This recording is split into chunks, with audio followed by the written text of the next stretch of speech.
So, you want to hear an old story? One about bandits? Well, do I have one for you. Before bandits, there were scientists and laborers, abandoned by the Daw Corporation.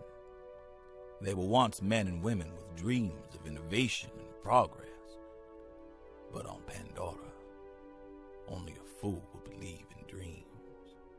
A fool like Tiberius Hart. Be it a longer drive, more accurate approach, or a sharper field, your best shots are ahead. You're always looking forward at the legacy.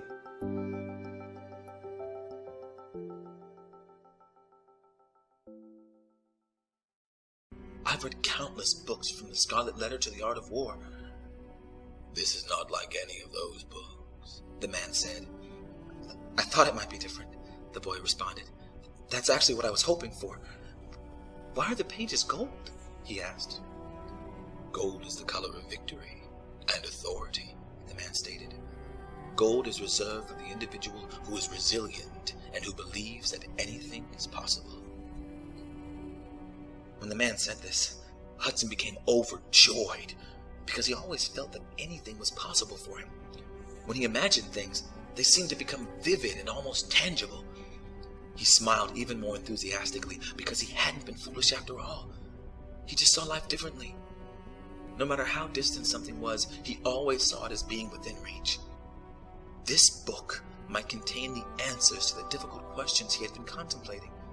Maybe there were miracles after all, he thought. Just because I haven't seen them doesn't mean they don't exist, he said to himself.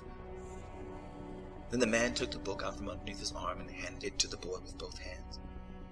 But before he let the book go, Seraph looked at him and said, "If you read this book, you will never be the same."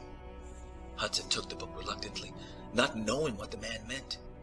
"I am only a guide," he said, "but it is the gold pages in this book that will give you the power to do the miracles that you've been seeking. You will not see me again, but what you have come for, you now have." He gently touched the boy's eyes, and the man began walking out of the room. For a split second, the boy's eyes became a fiery gold color, just as the man's eyes had appeared earlier. A short time had passed, and the color in the boy's eyes was restored. Then he cried out, "Where are you going? I have so many questions." "You will always have questions, but whatever you do, remember that things are never quite what they seem.